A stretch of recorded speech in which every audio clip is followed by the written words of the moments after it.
Hey, kia ora koutou whānau. Welcome back to another edition of Big Hairy News. So good to be with you all. And as you can see, standing in is a big hairy man, not Chewy tonight. Chewy is a little bit under the weather, so we decided to give him a night off because, you know, because we're good that way. Welcome to the show for the first time, I think, Aaron Hawkins. Aaron, good evening to you. Kia ora, good evening. Yeah, I'm pleased to finally being able to muster a beard worthy of the caller. Big hairy news. Yeah, big shoes to fill, big beards to fill. Very good.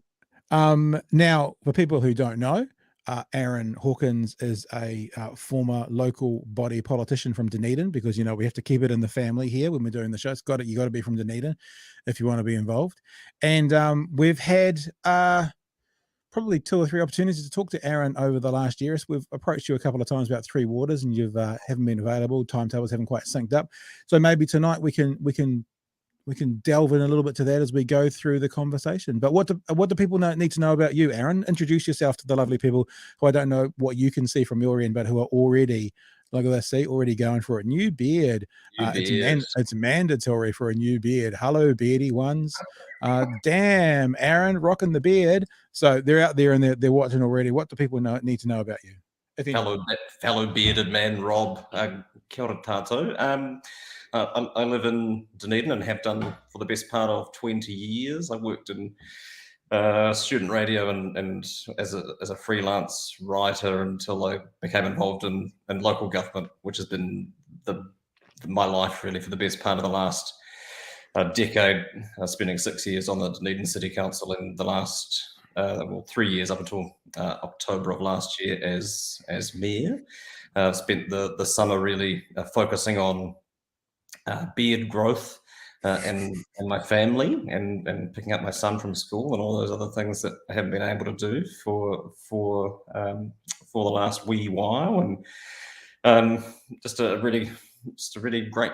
Not allowed to talk too much about how great the weather's been because it's a bit gauche, isn't it? Yeah, but gauche. It's a glorious time to be able to sit and reflect and spend some quality time and try to avoid getting sucked too deeply into the news cycle. But it's a diagnosable illness for which there is no known cure. We're a very open and honest channel here, Aaron. We don't typically ban people, but I have to say Vicky's pretty close to the line where you have come up and she has said best beard I've seen on this channel. That is getting close. That is getting close. That's a yellow card. Here we go. It's like a yellow card. No, so it's good to have you on board. Good to be chatting with you. Good to be with you as well. Yeah, I was just thinking as you were talking, you said picking up kids from school. You're famous in this neck of the woods for not driving, so I'm assuming school's local, walkable, is it? Or do you bike there, or do you bus to pick them up, or what? No, I can make it in 7 minutes in a pinch. No, we're pretty lucky to live in a neighbourhood where I'm able to do that for sure. Yeah. All right. Well, tonight we're going to be having a chat about a few things. We encouraged you all last night to check out Elements of Truth, the documentary on Spin-Off by Tony Sutorius. We're going to play a couple of clips from a conversation I had with Tony yesterday. This time tomorrow night, you can see the conversation in its entirety, or tomorrow morning, if you are subscribed to the DOC, that's the Department of Conversation. If you want to find it, just go into Apple or Spotify and just put my surname, Brittenden, and it pops up. It's the only thing that's got my name attached to it, or the Department of Conversation. The Tony Sutorius podcast will be available in audio from tomorrow morning, and it'll be video this time tomorrow night. So we're going to have a look at that. We're going to have a look at I think I've finally realized, we often talk about, in fact, Chewy says this before, about one of the best tricks that David Seymour's done is hide all the other ACT MPs. And I think he's right. And I think we've found out today why he's right when we've seen the deputy leader of ACT speaking publicly about policy. I kind of put air quotes around that, but we'll have a look at that as well, because Brooke Van Velden speaks specifically about part of the conversation, not about us, but about the conversation we had last night around Tusiata Avia's poem. So we're going to have a look at that as well. And of course, did I say the 1-year anniversary of the Wellington Protest? If I didn't, I'm saying it now. That we're going to have a look at that as well. But let us first of all do this and say thank you very much to our patrons who have come on board. We appreciate you all. We love you to bits. Aaron, we have a theory here that if you become a patron of this, sorry, it's not a theory. Gosh, I don't want to confuse people. It's an absolute truth that if you come on board and be a patron of this show, you instantly become 22% more attractive. So the research has been done. It is absolute truth. And I got to say to Vicky Bunch is a new patron today. Thank you for coming on board, Vicky. She's a coffee runner, and she has just jumped on board to be a part of what we do and how we do it. And as a reminder, I don't know if you can see it when I'm in this little window, but right there behind me, there's a book right there. You can have a look later on when I'm on a bigger screen, but that's Byron C Clark's book, Fear. He's autographed it, and we're going to be giving that away tonight after the show. You've got till midnight, as it says on the bottom of the screen. Everyone who becomes a patron or makes a super chat or a super sticker goes into the draw for that. So if you want to go into the draw for that book right there with Byron's autograph in it, super chat tonight or become a patron this week. So become a patron by midnight tonight, and I'll contact whoever wins it tomorrow. And yeah, that is how we roll, Aaron, just like that. So elements of truth. Elements of truth. Well, I think we'll do that. Yes. No.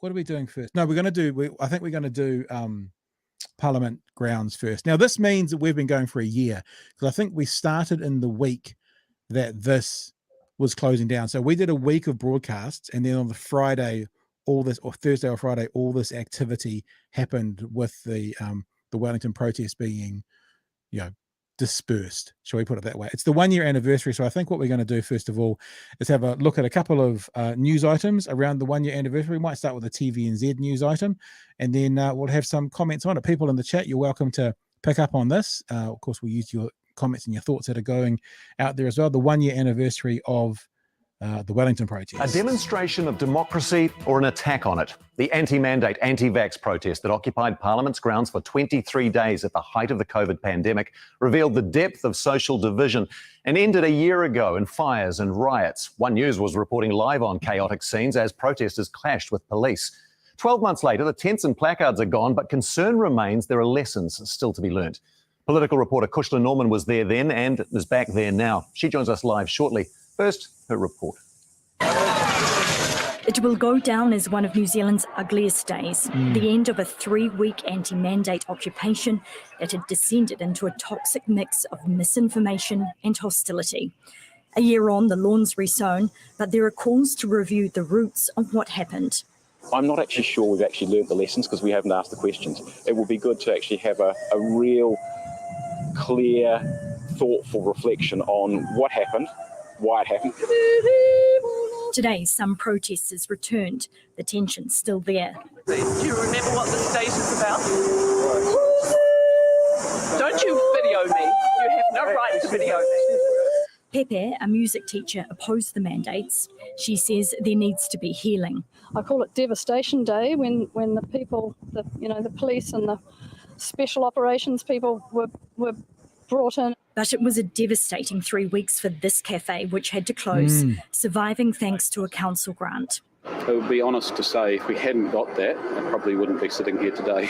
The fire, it just shot up. You can just sort of see up through the trees there. That's when Ray Julian first felt alarmed. Frightened, but not frightened for myself, but for the people who were still there, the misguided people who were not necessarily violent themselves, but had got caught up in it. And the children. There were still children there. By the end of the day, police had bricks thrown at them. Were police actually adequately trained? Were they adequately equipped? I think the answer to that for me is no. So I'd like to think that some real lessons have been learnt around that. There is a river of filth. Michael Wood earlier condemned the protest. One of the images that stuck in my mind, and I was there on that day, and it was caught on camera, were those police officers huddled against a wall, protecting themselves, and people from that occupation with bricks and blocks saying, "Aim at the legs, aim at the legs." A rare day of public violence that tested the fabric of society. I am concerned for our social cohesion. I think there are some major fractures, and you can see it around Three Waters and co-governance. The vaccine mandate's now gone, but other fault lines emerging. Kushla's with us now live. Kushla, tell us about the reviews underway into what happened on the final day of the protest. Simon, the IPCA report is still due out. This is the independent report on police conduct. Now, that was due at the end of this month, but there is so much that they've got to wade through. They've got 2,000 complaints that they're looking at here. They've already reviewed about 320 hours of video footage. They've also interviewed about 350 people, from protesters to the former Prime Minister Jacinda Ardern, to the former Mayor Andy Foster, and the Speaker of the House. So that report is now due on April the 17th. Now, we also know that Parliamentary Services here has undertaken their own review into security. That hasn't been released, though, because it does relate to sensitive security information, though they do tell me changes have been made. Tēnā koe. So here's a question I'd like to ask you, Aaron. You were the mayor of Dunedin at the time, yes? I'm just remembering our dates. And there was a little protest set up in the middle of the Octagon that seemed to be, what's the word? I can't think of the right word, but you weren't. What's the word when you put up with something? It was put up with. I can't think of the word. And I'm interested in your perspective of being in local body politics and how it was treated in Dunedin, but also anything. We're going to play the TV3 bit as well, but in between, anything else that you want to add, especially as a guest to the show, as to what did happen and what's happened in the subsequent 12 months. Yeah, it was a very different story here in Dunedin. It was, for one, it was a much smaller group, but it was also present in the Octagon for a much longer time. And there was plenty of pressure on us at the time that we should be, going in and clearing them out. And my view always was that this is public space. People are using it for what it is intended to be. It's a space for people to be able to hold these sorts of gatherings, and protest is supposed to be disruptive. That's kind of the point. Yeah. But we didn't see the kinds of behaviour that we saw emerge in Wellington, and there wasn't the same imminent threat to the safety of people, in the city centre. And so it was a very different kind of conversation, and eventually they got bored of being there and packed up and went home. So council didn't move them on, because I was always under the belief that we kind of got to a point and council went, okay, you've had your crack, it's time to move on. They left of their own volition with no encouragement. Is that what you're saying?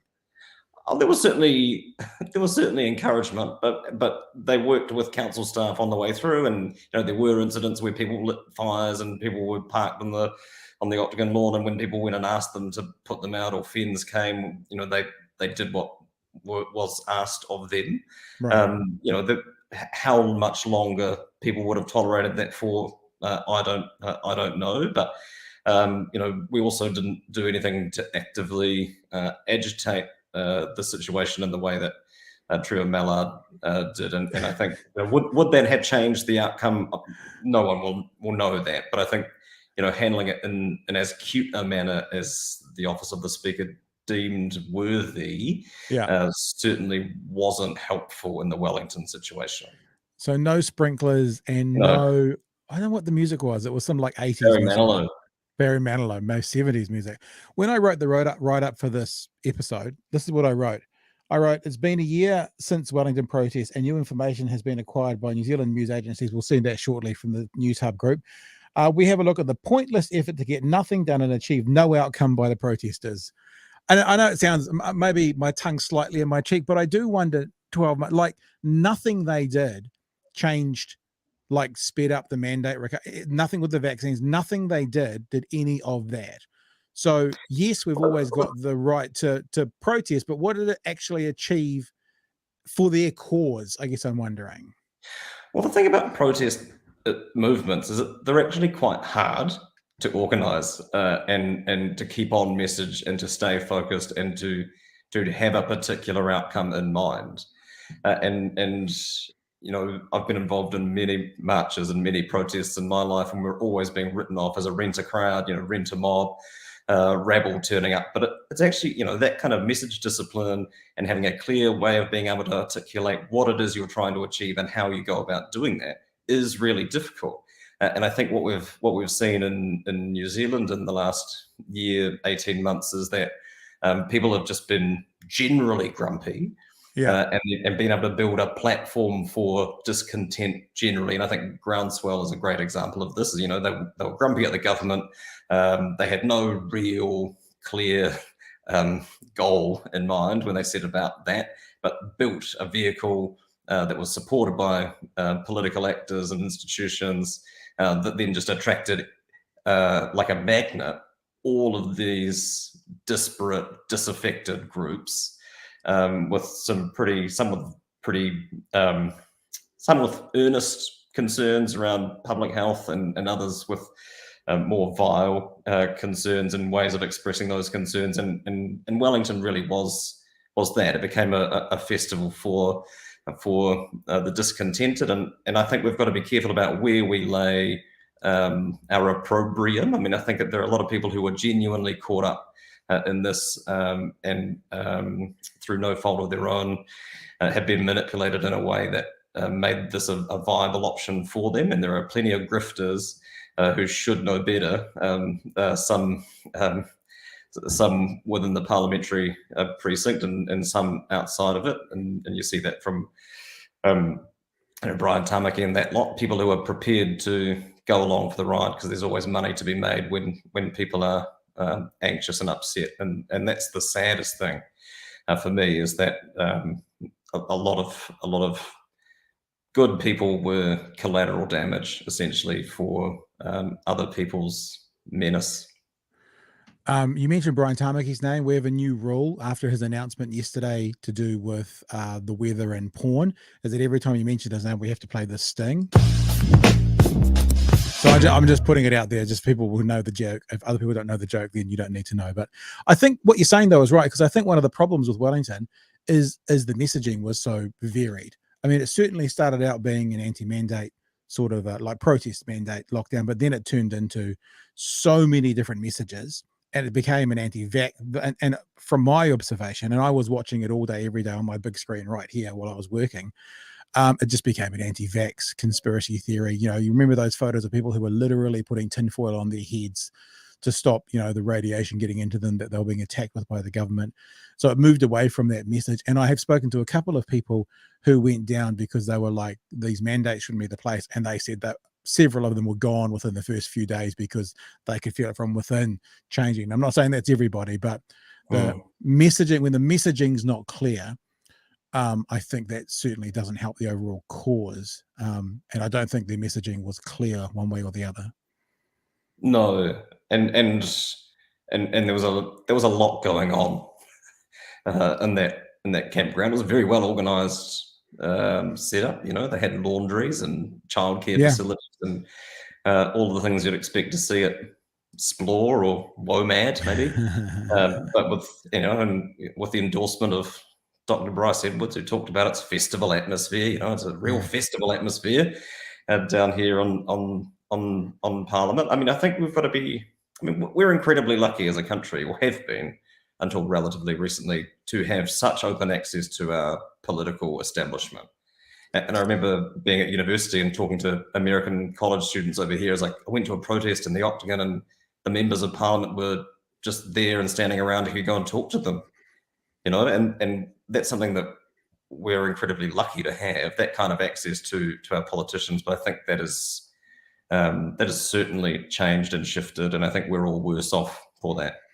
There was a story I think I saw on News Hub, if not yesterday, the day before, but about the number of threats that have gone through the roof, especially around Jacinda Ardern. And one of the things with getting Chippy as a new Prime Minister is that things are starting to return to where they used to be, because it basically got so dangerous based on credible threats for Jacinda Ardern, is that she couldn't go out and do meet and greets. She actually couldn't do it, whereas Chippy can, Luxon can, you know, no one else seems to have the same attacks that she had. Now, when I say attacks, I mean credible threats. So that seems to be coming down a fair bit. Let's have a look at some of the texts that have been coming in. Vicky says the various elements who joined in made Wellington go bad. I guess that's kind of what I was saying. It felt like the start was very clear and then it went in a different direction. There were very bad people there amongst the hippie protests. Finsag says protests are about awareness, more than results a lot of the time, which I think it's very fair. Threads in Time says nothing happened because not a single sitting MP was allowed to communicate with them. I don't agree with that. I think nothing happened because the demands they were making were impossible. Like the demands that actually they were making were not possible.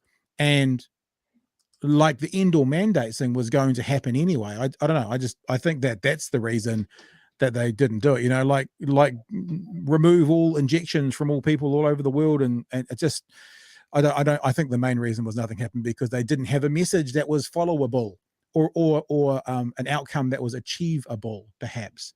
Kim says, I agree. I agree, Aaron. I 100% support people's right to protest in Wellington. It's a shame things got so heated. Free Soul says there was definitely an element wanting violence in Wellington at the end. And Arrest JK says trespassing, abusing people, passing, abusing shop workers, blocking traffic. So there's a bunch of things that have been coming in. Now, News Hub ran a story on this as well. I guess it's one of the big news stories of the day.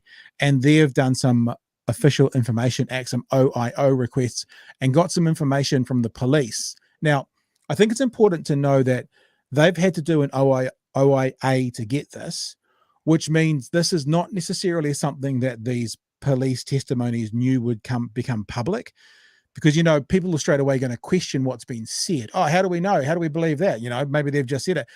Because an OIA was done, there's no reason for the police officers making these statements to think they would ever become public. And personally, I think that gives them a bit more weight as to what they were seeing in the scenes. So let's have a look to see what News Hub said about the 1-year anniversary today. It's been 1 year since the grounds of Parliament erupted into a fiery riot as police moved in on protesters. Businesses in the area say they still haven't recovered. And News Hub's obtained a first-hand account from one police officer that shows just how dirty the fighting got. Here's political reporter Amelia Wade. The day Parliament burned. An explosive end to the 24-day occupation. Today, just a few commemorating the 1-year anniversary. Singing, but still fuming about the vaccine mandates created to protect New Zealand's most vulnerable.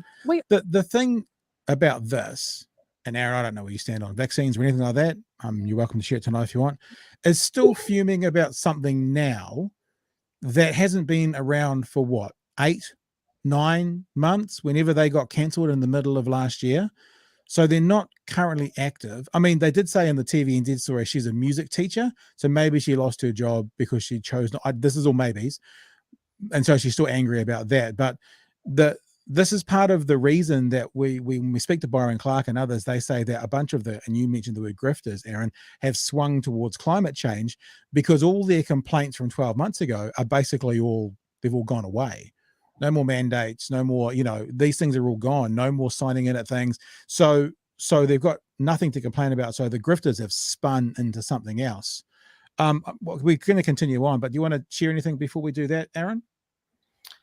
Yeah, it is a long time to hold a grudge. I mean, hell, I would have loved to have had access to more vaccines than I've had access to so far. We've got the different problem now that you can't get them, although we can from the 1st of April, those of us who are over the age of 30. But look, I mean, there's no questioning that this was a traumatic time for a lot of people, and I've seen some really interesting accounts from protesters in Melbourne who went down the rabbit hole and managed to come out the other side and reflecting on what it was like to be in that situation and effectively to lose your family and friends, and that's a big, and I'm sure many of us, if not most of us, have had been in those sorts of situations, and it's really difficult to heal those sorts of wounds now. So I think it's maybe a little reductive to say that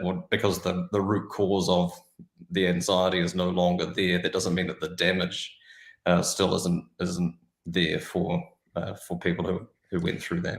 I wonder if it's still how they've described it, that she's really angry about the mandates. Maybe what they're saying is she's angry about what the mandates caused in her life, like if she had to lose a job, because the mandates in themselves are gone. That's like saying I'm angry about dial-up internet. It was so terrible when I might have been annoyed back in the day of how it worked, but it's gone now. I'm moving on. But splitting hairs. Or maybe. to what degree you see this as part of a wider state control narrative. Yeah. Some of those actors exist. Let's continue on with the story. We all die, you know. Vulnerable people who are ill do die. A year. So singing, just to but- let's get this, because her point is basically, oh well, people die. That's her defense of getting the vaccine. We'll just play that back so make sure we hear the whole comment in one. You know, vulnerable. We all die, you know. Vulnerable people who are ill do die.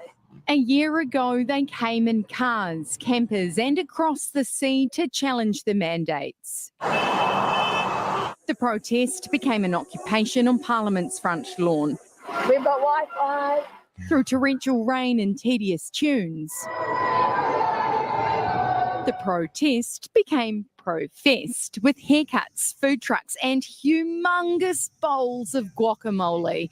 An entire unwanted village constructed in the capital's shadow before it could be stopped. They didn't control it to start with and then gone out of control. And there was no control after that. Nick Patel's Cafe Vanilla has never quite recovered. Ministry staff is blocked from their offices for weeks, now work from home more. They're not coming to work. Any business not going to be flourish or anything. Police made some attempts to push protesters back, and on February 21, it got ugly. An officer's statement obtained under the Official Information Act reveals disgusting details about what was thrown at them. I could smell what I would describe as fecal matter. There was brown liquid in the bottle. I said to him, "Is that shit water you squirted at me?" He replied, "It might be," with a smirk on his face. Then he walked away. That was never proven. We have police officers' statements saying. Why are you worried about that? Why are you worried about that when people have died? I mean, it's hearsay. It's got. Hang on, she's the same woman that said, yeah, but people die. And now she's saying, it's so serious because people have died. Why are we worrying about that? A week later, it was more than feces. Rubbish, chairs and fire extinguishers were hurled. That final day, there were some really dangerous situations where officers feared for their lives. The Independent Police Conduct Authority spent a year going through more than... Yeah, we know about that. That's going to be coming out on the 17th of April. That's where they wrap up. Now, look, to be fair, right, completely fair, because I would say this if it wasn't the other side, that's one police officer's testimony. Right, and we got to, if it was the other way around, we'd say that's one person's testimony. So we got to be completely straight up and play each ball on its merits and be fair to both sides. But still, it doesn't portray a particularly good image at all. And I still wonder, like we think about 81, protests in 81, yeah, for the Springbok tour. And most people now, even if you were pro or against it, I think most people would probably look back and realize the importance of it and what it actually ended up. It was worth it. I just wonder if in 30 years from now, they'll look back at this. I can't imagine that you'll have the majority of New Zealanders going, thank goodness those people stayed on that front lawn for 3 weeks and threw shit at the police. I can't imagine that happening. But then again, I'm on particularly one side. Maybe the year after 1982, maybe the division, they couldn't see it in 40 years from then either. What do you reckon? I mean, I think it depends on where this trajectory goes. Mm-hmm. I mean, you and I, Pat, could find ourselves increasingly on the wrong side of this debate over time. And, there was a brief comment from Paul Spoonley in the earlier clip around what academics call social cohesion, but what's essentially just getting on with people and being a decent human being. And that is something that we're seeing certainly under strain now. Not just, we're not immune. This is an international phenomenon that New Zealand is caught up in. And as we see things, as we see things ramp up with things like climate disasters and the like, we've seen in other countries that can get pretty fascist pretty quickly. Yeah. And to think that we are somehow miraculously immune from those sorts of movements, I think is naive. I mean, I think we've got to be alert to that, but there's nothing to say that this couldn't continue to grow and evolve over the next 30 or 40 years.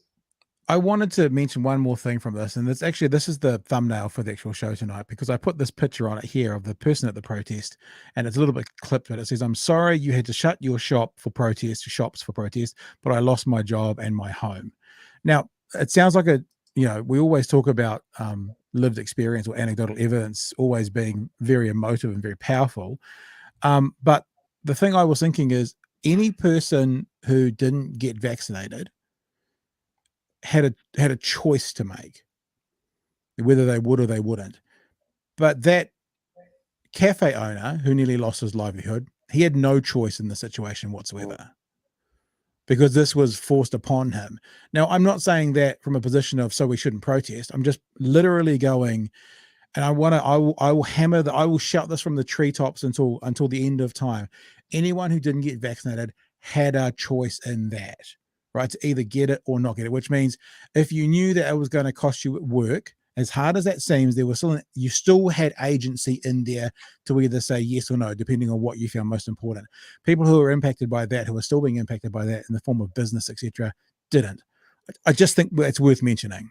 Yeah, and there were always going to be people excluded, right? Either we excluded people who opted out from the vaccine program, which is what the government chose to do. And let's be real, we lived in an opt-in police state, which was quite remarkable and for good reason, as it turns out. But either we excluded the people who opted out of that, or we excluded people who wouldn't have been able to participate in their community because they were at significant risk. And yes, vulnerable people do just die eventually, but that doesn't mean that we should try and accelerate the process unnecessarily. And that's essentially what we tried to do. We tried to keep as many people safe as possible, acknowledging that there were always going to be trade-offs, there were always going to be risks. But this, in the grand scheme of things, was the best public health option that we had available for the most people. And that doesn't mean that there will always be individuals in edge cases who will be on the downside of that. And we can't ignore that. But, that was the calculus that was in front of us. Yeah. And I agree with you to the nth degree. Let's put a few more comments that have come in. Mark says no consistent demands, no cohesion, too many cooks, maybe too many cocks as well, too many cooks, some very bad, counterspin, etc. Topic here from DIY Guru says the threats of executing New Zealand politicians and civil servants certainly didn't do much to encourage engagement. And Emma says I was there too. Well, I used to walk to school every day up Molesworth Street, and students at my school were verbally abused for wearing masks. So yeah, I had this. I was sitting here racking my brain, Aaron, trying to think who I had this conversation with last week. I had a conversation with someone, I think on this show. You watch what happens when I can't remember something, like we saw before with the word tolerate. Thanks, guys. They'll correct me very quickly. And the conversation was the people at the protest weren't all bad, right? There were some really good, innocent people there, and they got caught up in it. But we had to talk about that old saying, and I'm not necessarily saying I fully agree with the saying, but it was a part of the conversation that if there's a Nazi, and I'm not evoking that word for this case, but if there's a Nazi sitting at the dinner table and there's 10 other people engaging with that person, then there's 11 Nazis sitting at the dinner table. Yeah. And so on that level, I kind of go, and I don't have to actually say we have to accept that saying, but if you do accept that saying, what does that say about the attendees to the protest? Because they sat around the dinner table with those instigators and those terrible people and turned it into what it was. Any thoughts? Well, and some of those people in this case are literally Nazis. Yeah, I just didn't want to, we hear that a lot. Oh, you're a Nazi. I'm not evoking that word for this. That's the saying. No. Yeah, absolutely. But there were certainly white supremacist elements as part of that. And look, and your anecdote earlier about people who had misgivings about the public health program and turned up at this protest and realised very quickly that it wasn't quite for them after it took a more chaotic turn. I think there probably will be plenty of those people who, when they figured out what was going on, or people who were concerned about getting access to public buildings and public facilities, but weren't quite so concerned as to set up at the Freedom Village. Yeah. They felt like there was a little bit of angle in that word freedom when you said in the Freedom Village. The Freedom Village. And the other thing, of course, it was the Freedom Village and it was a super spreader event. I think that's fairly common knowledge in this day and age as well. Hey, let's move on. Thank you. And look, I apologize for the messages that have been coming that haven't been put up. We don't put everyone's message up, Aaron, but normally Chewy kind of monitors the text better than me, and I've done my best. People don't hate me. But let's move on, shall we? Because this sort of ties into the idea about politics and politics today and what is it. Hopefully most of you guys have seen Elements of Truth, and if you haven't seen it yet, you should go and see it. I want to play you a clip. Now, this is a clip from the conversation that I'm having with Tony Sutorius tomorrow night at 9 p.m. here. The reason I want to play this clip, Aaron, is actually, I picked it out of the 3 that I've got for you as well, because it talks about, there's a moment in the documentary where Jamie Lee Ross is changing the wording of something. And he talks about Billy wording being difficult or problematic, or whichever word he uses. So I asked Tony what that means. But then we get into a conversation about how politicians actually kind of all do this and why. So let's have a listen and a look at this. And remember, this is out tomorrow morning, New Zealand time. And then we'll have, because you have been a politician, and we'll actually ask you about this as well. In the documentary, there's a moment where Jamie Lee Ross is rewording something, rewording advertising, and he talks about Billy wording. I'm wondering why Billy wording, and for people who haven't seen the documentary yet, things written by Billy, Billy wording causes difficulty. I think that's a phrase that Jamie Lee Ross uses. Because, as I mentioned, Billy's politics and views and the things he said changed all the time, and often were way, way more radical than what Jamie Lee had signed up for in their coalition negotiations, as he called them. It was an interesting thing, actually, that Jamie Lee said that I think is worth considering. He said, you know, in any political party, there's a range of beliefs, and no one person believes all of it, but they all have to sell all of it. And so, therefore, the politicians can only be reasonably expected to believe a certain proportion of what they say.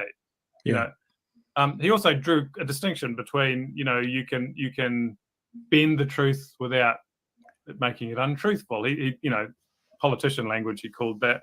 Yep. And you know, we hate politicians for doing that, but on the other hand, I kind of think perhaps we need to look at ourselves and say, aren't we making that necessary?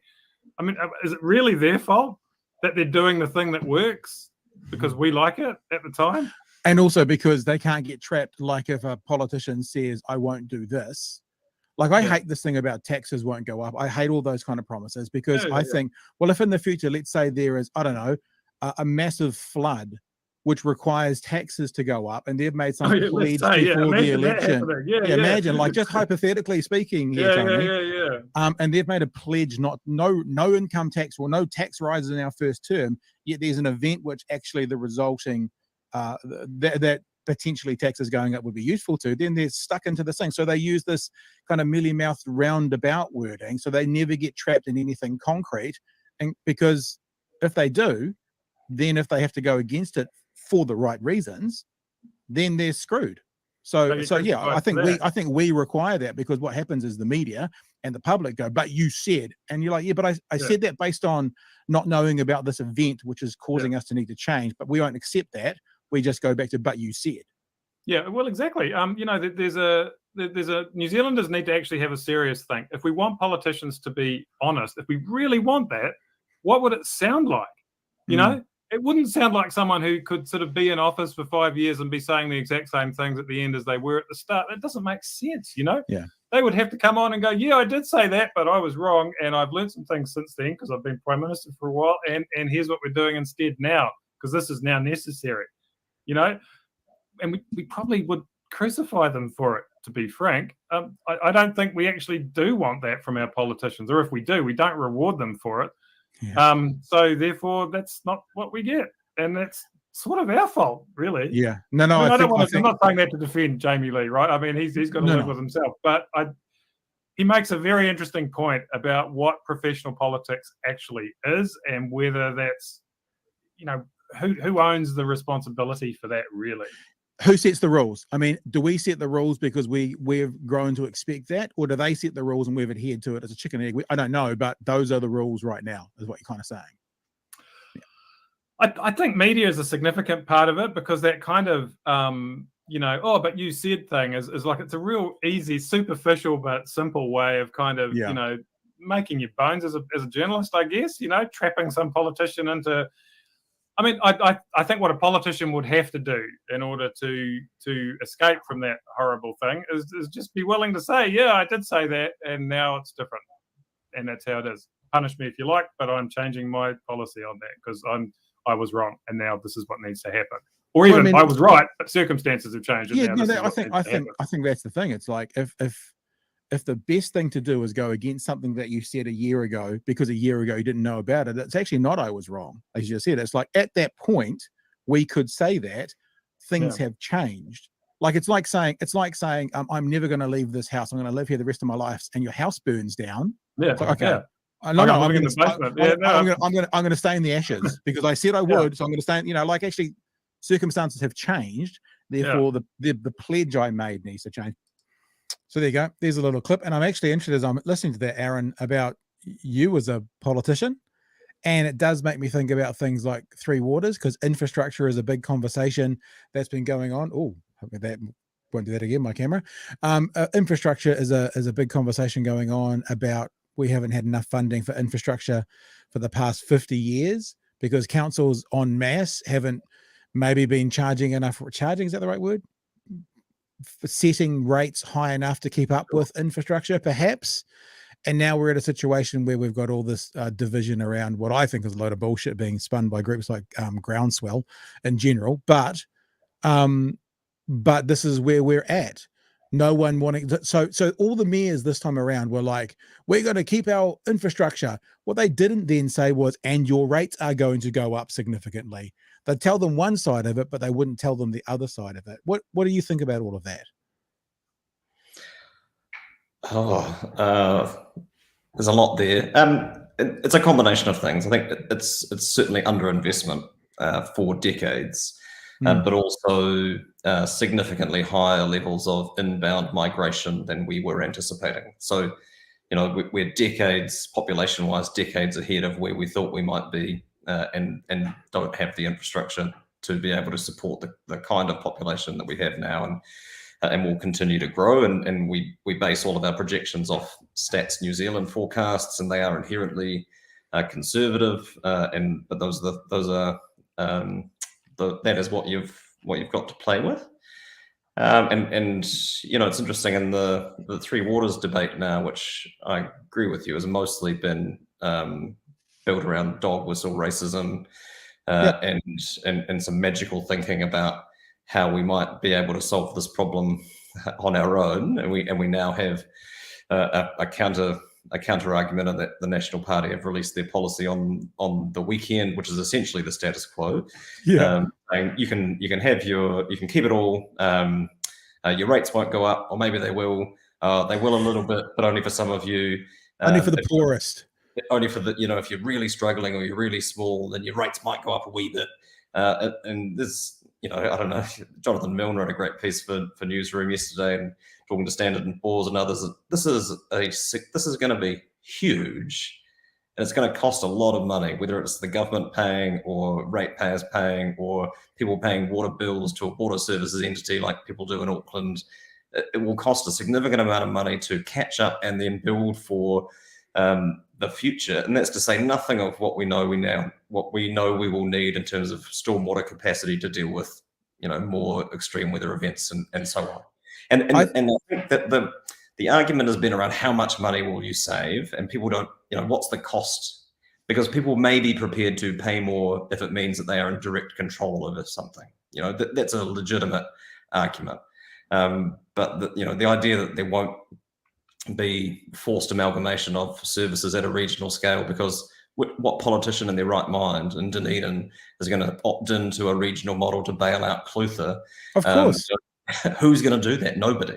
So Gore needs $300 million over 30 years to get back to spec. It's $5,000 per ratepayer a year for the next, whatever it is, 10 or 20 years. This is the example we often use here, Aaron, because our lovely neighbours at Gore, and people may be unaware of this, he says facetiously, but Dunedin's water pipes, doesn't take very long for Dunedin's water pipes to meet Gore's water pipes. It's not all that much of a distance.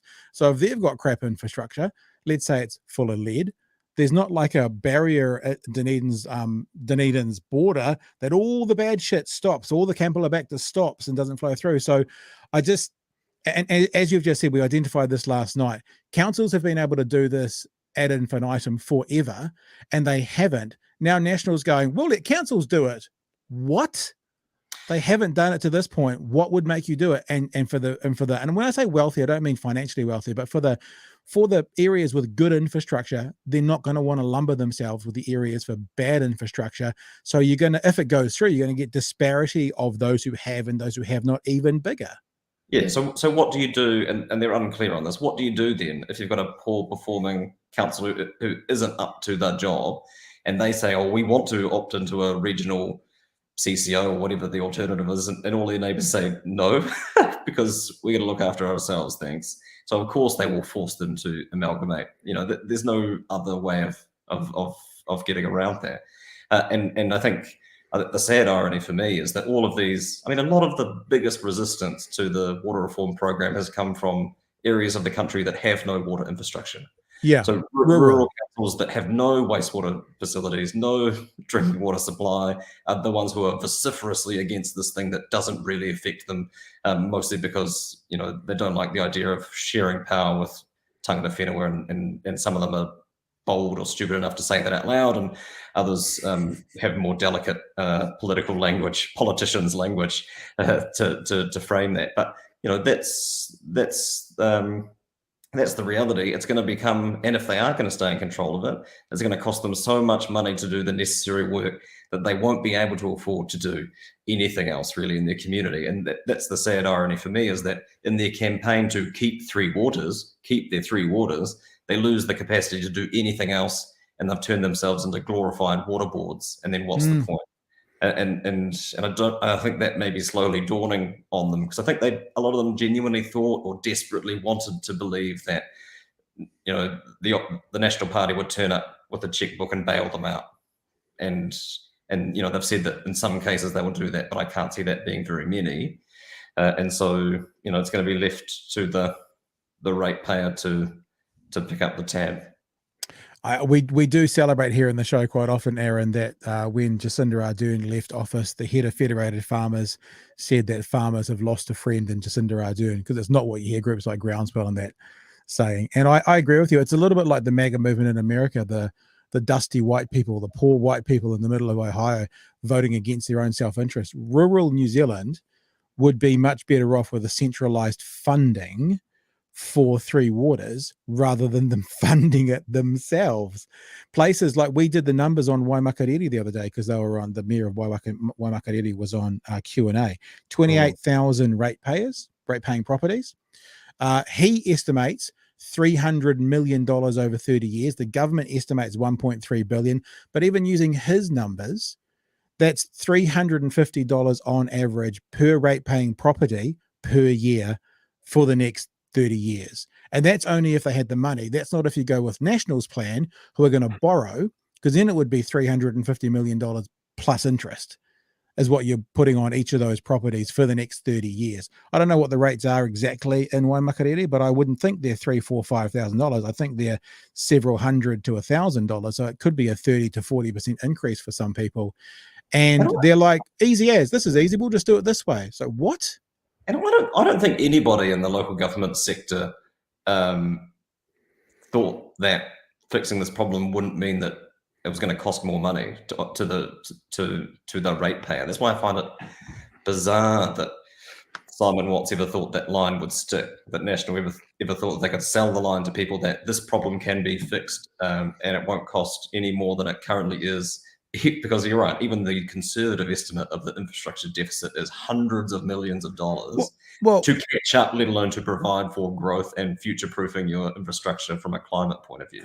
It makes me slightly offended that they think that when Simon Watts says rates won't go up, which of course was backpedaled 3 days later, but rates won't go up because they're going to borrow. He must be unaware that when you borrow money, someone has to pay it. He must think that, like, maybe his bank just gives him money for his mortgage and he doesn't have to pay it back.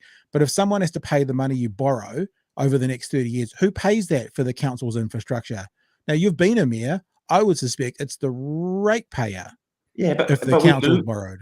Yeah, and we do. Like a significant part of Dunedin's water infrastructure is debt funded. Yeah. On the grounds of intergenerational equity. So these are long life assets. So you borrow the money and you pay it off over time, so that everybody who uses them contributes. That's broadly the theory. And Luxon and Simon Watson and others saying, well, we can give councils can just take out loans over a longer period of time, as if this isn't something that we do already. And most councils, if not all, are members of the local government funding agency, or have access to private markets like Auckland and Dunedin do, where you do borrow over extended periods of time. So I don't know what this magic solution is. Yeah. The same way that we're going to make councils write up a water plan, which I can't see as any different to our 10-year budget and 30-year infrastructure strategy and levels of service agreements and that are all prepared on a rolling 3-year basis as required under the LGA. There's no solution here other than, we know that Labor's lost the PR war on the policy that they were trying to sell, so we don't really have to make much of an effort, and we're not going to. What it comes down to is really, obviously, when I say the only difference, they might be slicing the cake a different way, other than co-governance is gone. So what it comes down to is really the big difference is we're getting rid of iwi. That's really the big difference here between what National's promising and what Labor put out there. Is our treaty partner is going to have no say in this, because really even Hipkins talked about borrowing the other day, which is, as you say, how people do it. It's how it's done. Yeah, they're very close. And it's been argued this process started under a national government in 2016 after Havelock North. It was designed by the DIA. This is a policy. Labor's policy could be written by a national government. I mean, this is not it's a corporate structure solution, basically because the Crown are the people who can access capital the cheapest. So if the government were prepared to give up on their arbitrary debt to GDP ratio settings and focus on a low debt structure, they could raise this money far more affordably at a national level than local councils could, or even these regional groupings could. And the only other difference is that National is saying that councils will still have the option as to whether or not they amalgamate or change the way they deliver services, but I can't see any real world scenario. And you're going to have a whole bunch of, have dozens of bespoke models or different approaches in different parts of the country, and it seems pretty messy. Yeah. All right, let's wrap up the show with a quick conversation. I'm not going to play this. This is us talking about Tusiata Avia's poem last night. Just showing people that we had a bit of a chat. We played the poem in its entirety. We're not going to play it tonight because we played it last night. Because what I want to have a bit of a look at is there's still conversation going on today around the poem, and many free speech advocates still telling us that this is hate-fueled. And it feels to me, Aaron, that a lot of free speech advocates like the ACT Party are very keen to stop this speech because it makes them uncomfortable. A point that I made on a tweet today is people will be aware of this. Is a very smart audience. You don't need to protect free speech against banal, vanilla speech. The reason you have free speech protections out there is about uncomfortable speech, which is not nice. No one needs free speech to be told them that they're lovely. Free speech is so important for things that do make us uncomfortable and I guess challenge the status quo. I didn't know who this was when I looked at them. Maybe that's part of my fault. This is the deputy leader of the ACT Party, Brooke Van Velden. Brooke is 30. She became the deputy leader when she was 27, which there's absolutely nothing wrong with. Young people can be doing these sorts of things. However, I want to hear what she's got to say, and I want to play it for you about the poem. But I also think that this might be an example as to why we often hear Chewy talking about the best magic trick David Seymour has done is hiding his MPs away. Because the other day when we were talking about, you can say things loudly and you can say them with confidence. If you don't say them with confidence, you become less believable.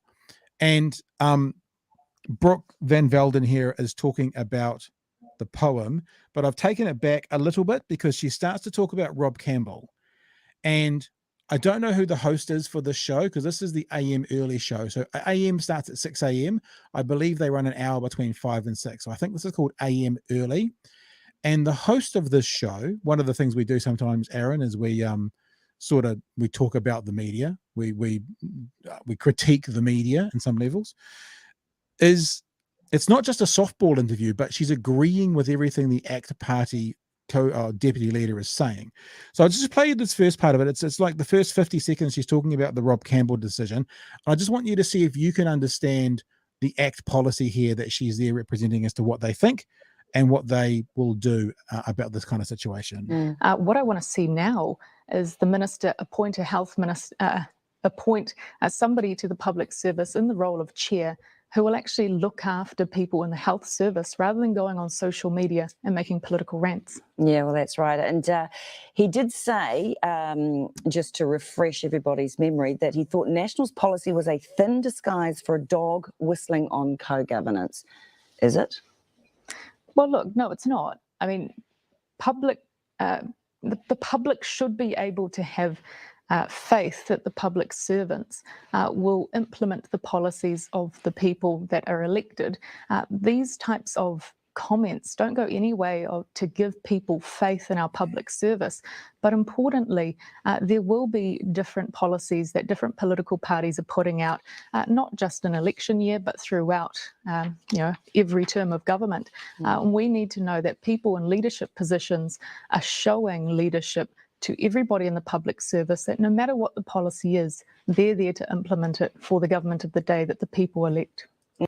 If anyone in the chat can just translate that for me as to what the actual answer was, I'd really appreciate it. But now we go into a quick question about the poem. And ACT has released a press release, and the deputy leader to the ACT party doesn't know anything about it because the host actively says, "Oh, I think you've had a chance to read it now." And this is the response, the official ACT position on Tusiata Avea's poem and what should happen with it.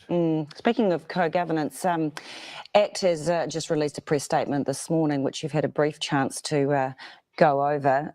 Basically, funding, taxpayer funding for a stage show, the Savage Colonizer.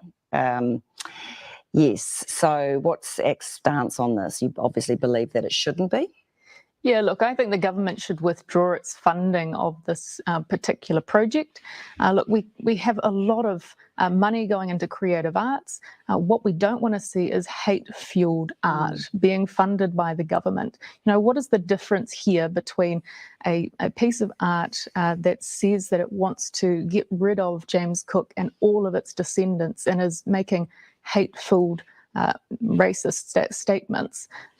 What difference is that to anything else that's come out of the Christchurch attack? Yeah. No. Okay. Sorry, I missed the last part from the host. So the ACT Party deputy leader has made that statement, and the host says, "Yeah, no, I agree." All right. Yeah, well, let's I move on.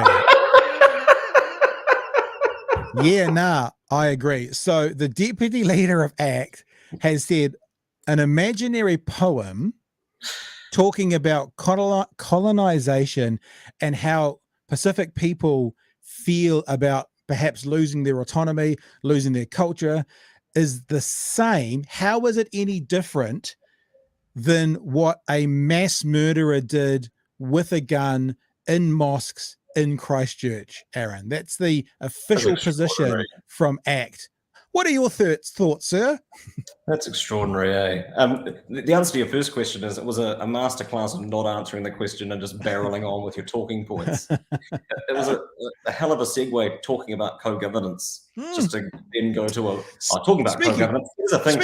Speaking of co-governance, here's another question about a brown person. That's basically the segue. Yeah, that we're all rightly aggrieved by, and yeah, it's a pretty dangerous thing, I think, for the state to get involved in what shouldn't, or for politicians in particular to get involved in what should and shouldn't be funded. Leaving aside the fact that the show is about to open, I don't know how you can withdraw funding for a show that is. Well, let me ask you this as well. What they want Chippy to overstep a mark, go above the head of Creative New Zealand, an independent body, and say no. Like these people who want smaller government, who want less interference, who want less bureaucracy, they want the government to now put their foot on the neck of Creative New Zealand, an independent body, to withdraw funding that's already been spent. What are you fucking talking about? It's weird, how the loudest voices in support of free speech are often the most fragile and litigious. Yeah. When it comes to things that they don't like, or people talking about them almost as if it isn't really about free speech at all, but just being able to fortify the status quo. I saw a great tweet today. This reminding me.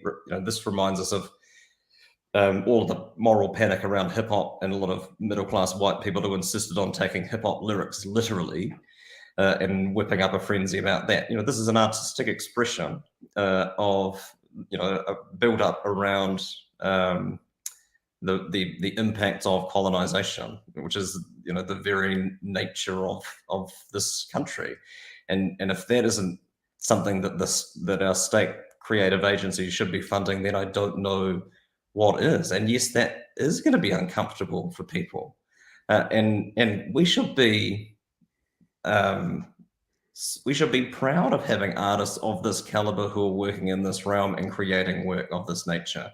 And politicians should be ashamed of themselves for creating an environment where people are uncomfortable or unprepared to be able to say that publicly for fear of what is going to rain down on them from people who have chosen to take this up as the cause of the day.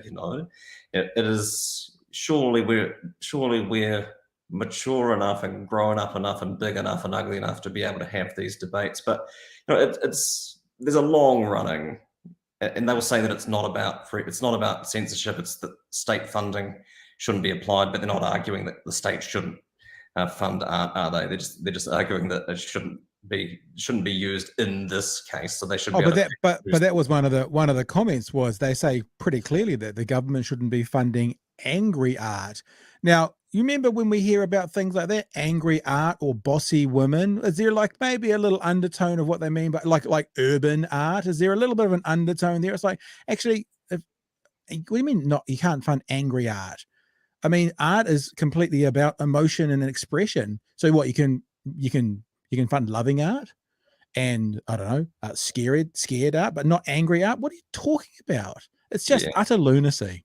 Well, just people are scared because when you occupy a position of privilege, making space for other people feels like injustice. When really all you're doing is providing for voices that have been shut out of discourse for far too long, and it's and we see this. Often joke about Jordan Williams and the Taxpayers Union being the best PR firm that artists can buy in this country, that they have a long history on the right of trying to whip up outrage about things that celebrate queer identity or art that celebrates colonial discourse or post-colonial narratives and all of these things as being a waste of money. Oh, look, they're spending money on drag queens. Ha, ha, ha. This from the man who seems weirdly concerned about being patted down by aviation security. These are the sorts of the state is throwing away money on these things, and this is an invalid use of public resources because this isn't something that matters to me because I am the dominant culture, and I don't need people. I don't need to create avenues to be able to see myself represented or see things that reflect my worldview or my life experience or my family history, because that's sort of everywhere all the time. I'm a defender of my free speech and free speech of those like me. John T says, sounds like David Seymour slept in and she found his cue cards on the kitchen table. Emma says, what is she talking about? Vicky says, word salad. Finn says, how dare Native peoples still be angry about colonization? Free Soul says, they've wound themselves up into a frenzy over a poem. I doubt many have listened to. It's actually Yeah, one but of they the will now. Yeah, well, the first film I ever saw at the International Film Festival was because they were trying to ban it. One of the morality police were on a crusade. Like, let's ban this film. It's like I better watch this. it was like the South Park episode about the bleeding Virgin Mary. It was rated right. 10 times more highly than anyone before it. Finn says, do they think the poem is a manifesto? They kind of do. They kind of think, but we've heard Karen Plunkett talking about this as well, talking about violence towards white people. It's like, no, they don't get it, or they choose. I think more likely is they choose not to get it. Why don't more TV hosts, says Gareth, stop and say, sorry, but what the fuck are you talking about? Peter King says snowflakes. It's actually what you said there, the snowflakes thing. The people who claim to be the biggest, toughest, sort of strongest advocates for they also seem to be the ones that are pretty fragile and melt pretty quickly. The ones that typically use the term snowflake are the ones that seem to melt very, very quickly with anything that they don't adhere to.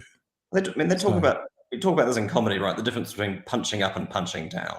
Yep. And legislation, whether it's hate speech legislation or a free speech crusade or whatever, and this is the point you're making earlier, I think, it should be there to protect people who are not in a position of power or not in a position of dominance. It's not there to protect someone who is in a position of privilege and power to be able to wail on people who are not. That shouldn't, but that seems to be what they mean. They want to be protected with impunity for anything that they say, but also get very angry about things that make them uncomfortable. We don't need to protect comfortable everyday use of language that everyone finds fine. What we need to protect is offensive language, language that makes us uncomfortable, language that challenges the status quo, language from like minority positions, because they're the things that people freak out about. You don't freak out about everyday comfortable language.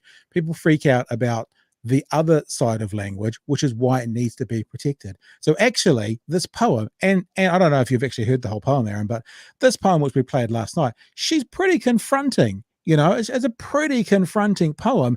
It's the quintessential example of something that needs to be protected as free speech because of the emotions it evokes in some people, even angry emotions. See, angry art, making angry emotions, it kind of makes sense, and that's okay. Art, and I'm not an artist, but art is to evoke an emotion. It's allowed to evoke anger. That's allowed. It's an okay response to art. You're allowed to. It's the new culture war things, and I guess now that not that the COVID virus is over, but sort of the restrictions around COVID are all over. There are people testing the pot for the new sort of culture war issue of this year.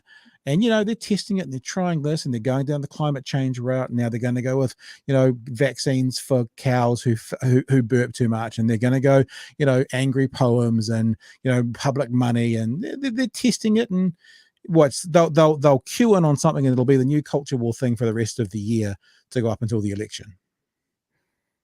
Maybe. Hooray! Yeah. All right. We're wrapping up, guys. Thanks again to our patrons. We love you all. You are all very, very attractive. And if you'd like to support what we do here, patreon.com/big hairy news. Remember, if you become a patron on patreon.com before midnight tonight, New Zealand time, you're in the draw for, let me get it. Oh, my headphones are attached. Because I'm in my little thing again for Byron's book, Fear. That'll go. That'll be awarded to someone tomorrow. And actually, if you're due some things from being patrons before, like caps and t-shirts, I'm going to spend a bit of time there tomorrow. There's Byron's wee autograph there, and it says, "Thanks for supporting BHN." So become a patron before midnight tonight, and you go in the draw for this. I'll make that draw tomorrow, and good luck for that. And Aaron, thank you so much for joining us tonight. It's been a pleasure to have you on board. I hope it was. What's it like actually not being attached to a mayoralty? And I'm not saying that you said anything crazy and out there tonight, but when I interviewed you as mayor in those mayoralty conversations, you were very measured because you had to be, because you were mayor. That's one of the things I said about those conversations is like the really interesting thing is all the other guys could go, I'm paraphrasing, but they could all go, "Wow, fuck Three Waters," and da-da-da, and I'm going to do this, and I'm going to do that, and I'm going to do this, and they can do that because at that point they had no responsibility. I noticed the new mayor of Dunedin kind of celebrating some of those changes in George Street that he was rallying against all the way through the campaign. But how does it feel now? You've kind of, although I'm sure you'd love to have the job, but you've now got this ability to also maybe go down the track of doing what you want, saying what you want. Is there any amount of freedom that comes from with that? Oh, totally. And it's not like it's a whole other conversation that, that you're picking up with Tony Sutorius about kind of message discipline and political parties, agreeing on platforms and everyone being asked to support that regardless of whether they believe in it. Like, it's a collective, well, we call it collective responsibility. Yeah. That same thing exists. Well, I believe it should exist in local government, and that when you are the mayor, your job is to represent the view of the council, because those, that body will make decisions, and we don't always agree with those, but the job is to get on with it and support that position. And that's, so there isn't, you can't ever really talk as an individual in that sense, because you are speaking on behalf of you're always, I think, never not the mayor, never not the chief executive. You're always speaking on behalf of that organisation, whether you're at the pub or in the council chamber, and you always have to be aware of that. And it's certainly liberating. I don't think I'm doing my chances of getting appointed to any government boards any favours, but that aside, there's a degree of freedom that I haven't had for quite some time that I'm enjoying, I think. Well, I have to tell you that you're getting some love in the chat. Brilliant to have you, Aaron. Thanks, Aaron. Loved your commentary and more in there as well. Last question for you, Aaron. Not that this is an interview, but there is a particular political seat becoming free at this year's national body election. Are you having any thoughts around something else in the political world? Are you honestly not there yet, or are you? Yeah. What's the plans? I'm not running for Parliament, and haven't put myself forward for the Green Party list or anything. Never say never. I mean, it's a pretty grueling job, and the idea of, I've got no intention of leaving Dunedin if I can help it, and the idea of going to work on a Monday morning and coming home on a Thursday night doesn't particularly appeal. I've got a young son and a family, and there's a reason why people at this age and stage of their life are not particularly well represented in Parliament, and that's because, you can sort of do it if you live in the Greater Wellington area, but it's hard.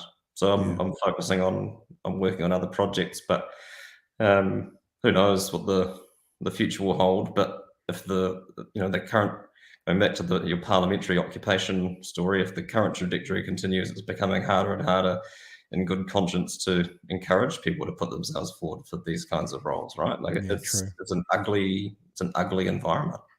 Yeah. All right. Hey, well, thank you so much for joining us today. I really appreciated it. Obviously, we got a lot out of your insights as well from, I guess, behind the political wall that none of us could know about. So it's been great to have you on board for that. Hopefully we'll have you back again sometime, but it's been an absolute pleasure. And thank you all for joining us tonight. Remember, this time tomorrow night, that conversation that I had with Tony about elements of truth will be playing during this time period. So if you've gotten into the habit of hanging out with us at 9 p.m, there'll be something for you tomorrow night. If you'd like to get it early and you're a patron, it's already on the Patreon page. I put it up, even though it's a different product, but I put it up for you guys. Or tomorrow morning at 5 a.m. New Zealand time, it will become live as an audio podcast on Google and on Spotify as well. Just look up Department of Conversation, and that's us. Thank you, Aaron. Thank you, everybody. We will catch you for another Big Hairy News Monday night from 9 p.m. Chewy, get well. We'll hopefully catch you on Monday night, sir. And again, thanks, Aaron. It's been great. Kia ora.